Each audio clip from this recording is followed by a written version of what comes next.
Today on Design, Build, and Fix, we're going to show you where to place your first tile, how to draw your lines so your layout is correct, whether you have a drawing or not. And remember, if you like the content, please subscribe to the channel. So, let's jump right into the video.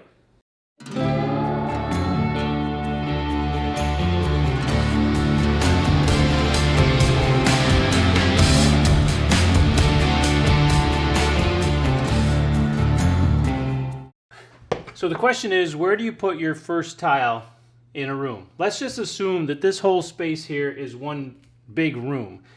And what you're going to do is you're going to find the center of the room, left and right, find the room front to back, center, and then you're going to draw a line and another line. Now, because this is a smaller space, I literally did it with a pencil and a square and a straight edge, but in a big room, you're going to want to do it with a chalk line and snap a chalk line.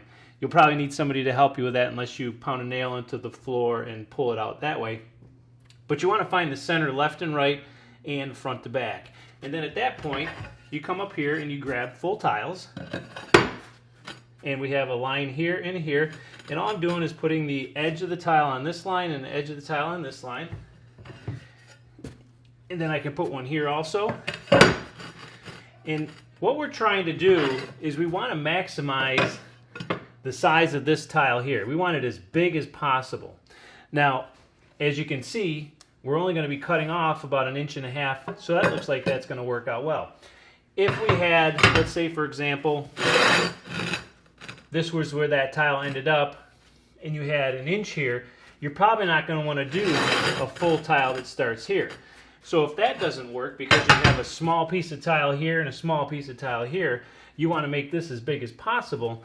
What you're going to do is come down here, find the center of your tile, line it up with the center of this line, and then put these tiles back on, and that will make that distance a little bit bigger. Now before it was this big, now it's this big, and that would be acceptable. If it was me, I would definitely make sure that I would do it this way.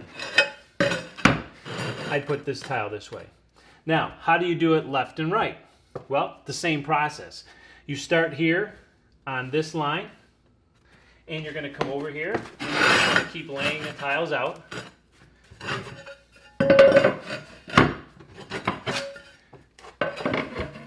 And it looks like we're almost going to get a full tile here. So, in this situation, probably the best scenario is to make sure that this edge falls on this line and this edge falls on that center line, and work your way this way and that way. Now you don't have to go the opposite direction in this way because this is definitely center of the room. So whatever you got here is actually going to be the same over there. So how do you lay a room out that has some jogs in it? Process is still the same, but what happens is you want to look for the line, the sight line that most people are going to see.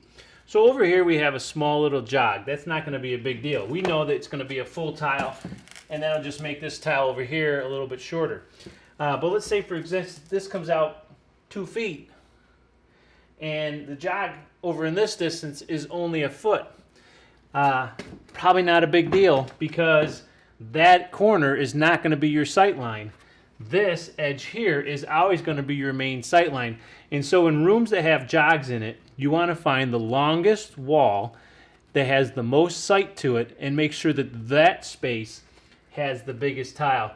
And everything else is going to fall where it falls. But most people aren't going to see those because it's not in your main sight line. And so when you have a room that has a jog, don't worry too much about the jog. Worry about your main sight line, and then deal with the tile sizes that way.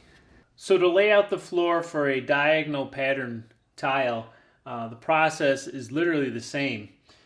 You find halfway, left and right, find center front to back, draw your lines like we did before, and then instead of laying your tiles like this, you're going to lay your tiles diagonal. Now, you're going to put it like this, so you line the first corner up with the line, and then the other corner up with the line that runs through here, so the line's running from corner to corner. You don't necessarily have to do it in the opposite direction, but I'll do it just to show you. And then you actually find out that you have a space that's about 5-6 inches over there, which would be acceptable. And then you're going to do the same thing left and right. You're just going to keep going. All right, so because it's diagonal shape, it's not really going to matter whether I start like this, where this corner hits this line and hits this line, and it's not actually on the center, because the opposite row is going to be on the center, and you have one here, here, and here. And so my choice was I wanted the center to have 2, and I wanted to have the 3 diamonds on each side of it. So I'm choosing to start like this. All right, so the traditional way of laying out tile on a floor will not necessarily work in this application because we've added another level of complexity. We have a border that's going to be going around our tile. We're also laying our tile in a diagonal fashion as opposed to a square fashion. And the third thing is the other requirement that I required of myself was I wanted to make sure that the tiles on the end did not have to be cut and that there was going to be a grout joint right there. So what I did, just like you normally do, you find the center, and I did, and there's the line there. You can see it in pencil. And I drew it all the way out. And I wanted to make sure that that tip hit that line all the way out. And then I put spacers on it. And I knew for a fact, based on the drawing, that I had to put the center of the tile of this line to that point, or that point to that point along the line, had to split the tile halfway left and right. Then I also knew that the center point that runs this way had to be at this point here also. So I laid the tiles out, and I did it first by just laying it out, see how it came out, and then I did it with the spacers just to lay it out. And what happened on this side, based on where our our backer board ends, and we have a grout joint, which is 3/16 there, it worked out well. On this side, because it butts up against the wall, the way I had it planned was that there's going to be a 1/2 inch piece of molding here, then another 1/2 inch quarter round that goes up here. The problem is I have 1 inch from here to here.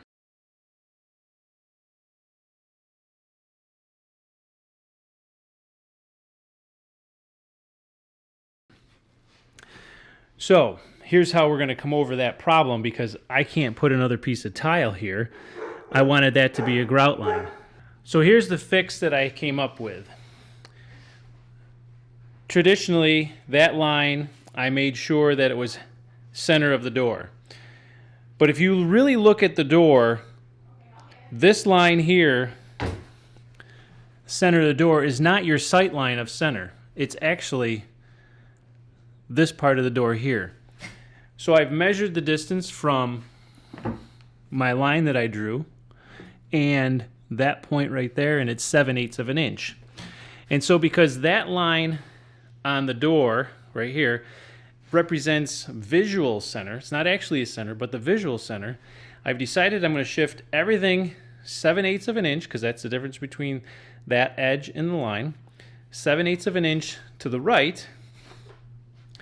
That will give me 1 inch and a, well, 1.1 here, and on this side we'll have a grout line, so that'll make up, we'll have 1 inch, and then so we'll have a small grout line before the first piece of crown molding, not crown molding but base molding. And then on this side, because everything's shifting 7/8 of an inch this way, I'm basically going to, before I put these tiles down, I'm going to really saw cut this line all the way to the wall and take out the thin set and the backer board and make that match up. Now the good news is we have extra carpet here because I cut it long, and it'll still actually make that distance up. What I'm going to do is take the tiles back up, move my line 7/8 of an inch that way, and go ahead and get this thing laid out and done. All right, thanks for watching. Our next video that's coming out is going to show you how to select the correct notched trowel so you can place your tiles on the floor.